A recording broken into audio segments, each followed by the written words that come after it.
afternoon, everybody. Welcome to this stream.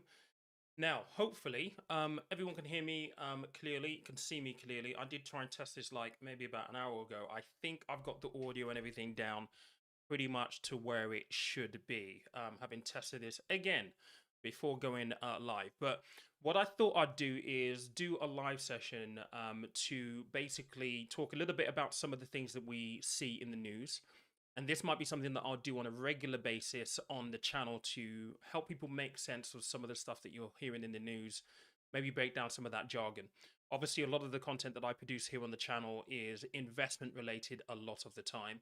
And when we talk about things like inflation and interest rates, all those things are connected and do impact investing in some way, shape, or form. So, where we're going to see more news stories about monetary policy and just general news in the finance sector specifically, I thought I'd make myself available via live streams to cover some of those topics in very, very simple language and kind of break it down so it makes sense to just normal people, really.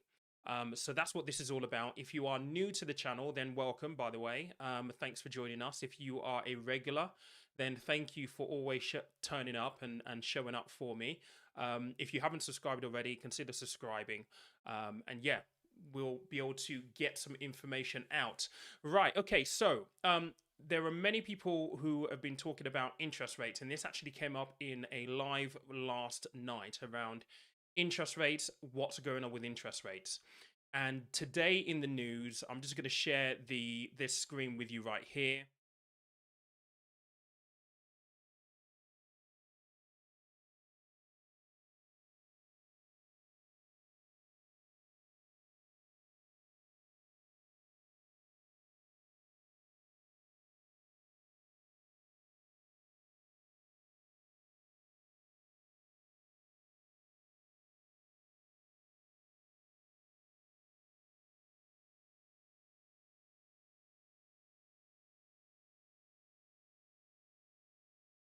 Period, really. If you look at the interest rates historically, we have never been at the point where we're currently at a 0.1% interest rate.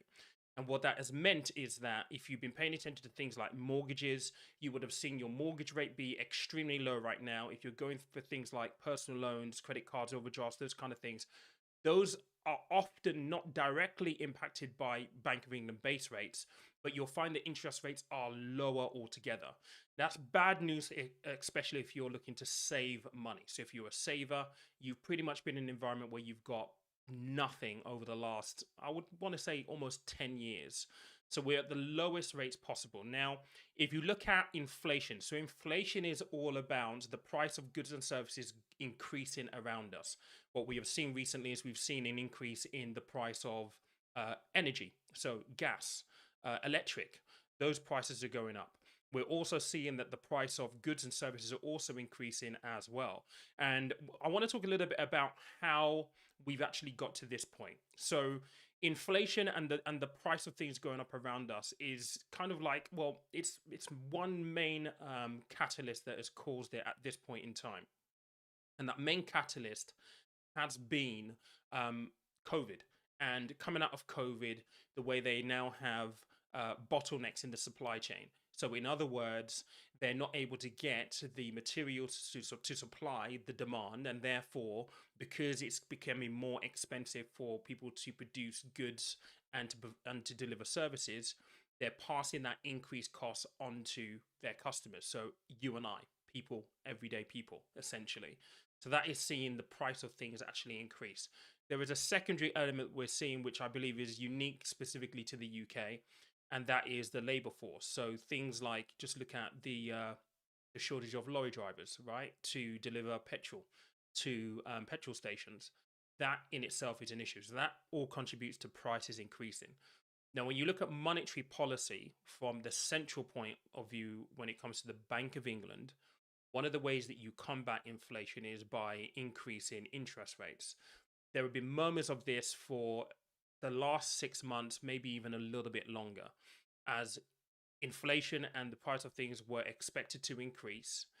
And the standard rate that the Bank of England aims for, and this is true for the United States as well, is an inflation rate of 2%. Now, if we have a look at some of the historic inflation rates that we're currently seeing at this point in time,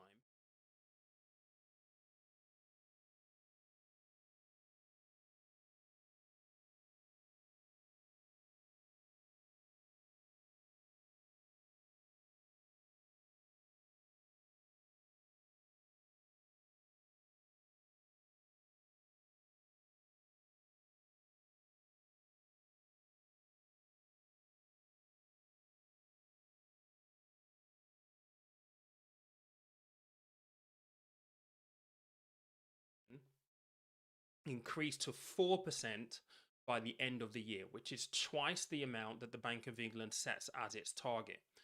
As a result of that, you now have these articles today where the Bank of England are now saying that they're going to have to move a bit quicker to be able to counteract inflation. So I just wanted to talk about what that actually means and how that might actually impact people specifically. And you need to think of yourselves in either one of two camps. You may fall in both camps. Most people actually do. An increase in the Bank of England base rate will be good for savers. It will not be good for borrowers, potentially. Now, for savers, I've already alluded to the fact that we've had really, really low interest rates for probably the last 10 to 12 years, if not a little bit longer than that. With the Bank of England base rate increasing, depending on how much they decide to increase it by, again, the bank rate right now is 0.1%. It's the lowest it's been in history. And I've actually got a really nice chart here which demonstrates and just illustrates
to combat the rates of inflation that we're seeing right now. It's potentially bank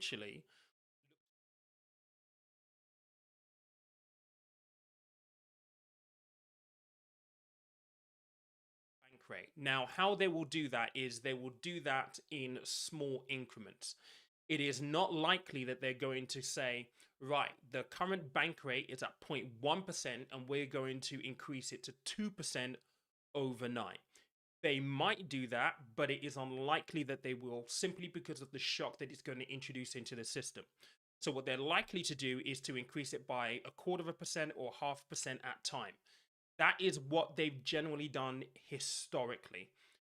It might be very, very different moving forward based on where we are right now, but I don't think that they're going to move it to by 0.5% or 1% in any given time. And even if they do, they will signpost this. So the monetary policy committee at the Bank of England are due to meet on, I think it's on October 3rd. They will release a report on November 3rd. They will release a report on November 4th. And in that report, they're going to have the recommendations of what they're going to do. So if there are going to be any increases in the interest rates from the Bank of England's point of view, we are going to know about it on the 4th of November, which is literally a few weeks away. Now, like I said, if you're a saver, this is going to be good for you because potentially you're going to see an increase in the savings rate. Again, it's going to be depending on how much the interest rate, well, the Bank of England base rate moves by. If it moves by 1%, which I think is unlikely, then you may see that approximate move in your savings rates. It will give you a little bit more. And I think for many savers, that's going to be really, really welcome. For borrowers, though, this may not be a good thing. So things like mortgage rates will increase as a result of that. So I had this on a live last night when we did our live at 9 p.m. The question is, if you are looking to buy a property or you're looking in the mortgage field, you really want to pay attention to the news on November 4th as to what they're going to do, what they've decided to do with the interest rate. If they have decided to move the interest rate up, they will signpost exactly when that's going to happen. And then you might decide on shopping around for your mortgage. At the moment, mortgage rates are extremely cheap. Now, increasing interest rates can be a catalyst in a lot of areas. So for example, if you are in the camp where you're looking to buy a property, if you know that interest rates are likely to increase over a period of time, you may pull the trigger on a house purchase sooner than you might have liked to. And that may mean that actually what we'll see is a spike in mortgages and house purchases, so on and so forth, over the next month or so because of this news coming out, or in the run up to when the interest rate rises are due to take effect. It can have a positive and negative effects. That's one positive effect that it could have. Equally, if you're looking to buy, things like cars, taking out personal loans, if you know or think that the rates are going to move as a result of the interest rates increasing in value, in value, then you might decide you want to do that a little bit sooner. So again, for borrowers, it's not necessarily good news, but at the same time for savers, it is. It's one of those situations where you're probably going to fall in both camps, and unfortunately, you can't have your cake and eat it. There's always going to be one person who loses in this kind of scenario. So that's an interesting piece on the inflation and the interest rates. It'll be interesting to see what happens on November 4th, what is actually published, but I thought I'd do a live session just to explain what it's all about and actually if it's going to affect you and how it might actually affect you. When it comes to things like personal loans and credit cards and all those kind of things, the Bank of England base rate can have an impact, but oftentimes when it comes to banks lending money to each other, they use something called the LIBOR rate, which is it's separate to the Bank of England base rate. But if you are in the market where you're looking for a mortgage specifically, you probably want to start talking to your banks or talking to your mortgage brokers at this point in time to see what you can actually get. If you get an agreement in principle for something like a mortgage, the agreement in principle will have to honor the rate that is agreed in principle on paper, and those will be current rates. So if you are in the property market looking to buy property, you might want to get going on that right now. But guys, I appreciate you for tuning into this. I'm just going to have a look at the chat, see if there's any other questions on here. Any other comments? Sound is crystal clear. Glad sorted the tech. Thank you very much. Had to sort something out on a couple of videos to help me guide me on this. Is your opinion changed about trading 212? Can you update a video about them? I can do that. That's not a problem at all. When you switch your screen, there is no audio output. Is there? All right. Okay. That's interesting to know. It should have an audio output as well. The sound goes off when I show things. Okay, that's one thing for me to know moving forward. So I will note that down. Sound is really low on your end. It should be okay. I'll increase it on my side here. But guys, if you have any questions or anything like that, then you can feel free to message me on Instagram. It's Conversation of Money. That is the tag. So you can find me there if you have any questions. Really appreciate you dialing into this. Whatever you do this afternoon, make sure you have a good one, and I will catch you in a video tomorrow afternoon. I think I'm going to upload a little bit earlier than 5 p.m. It will probably be around about 12 noon tomorrow when the video lands. But guys, have an amazing day, whatever it is that you end up doing.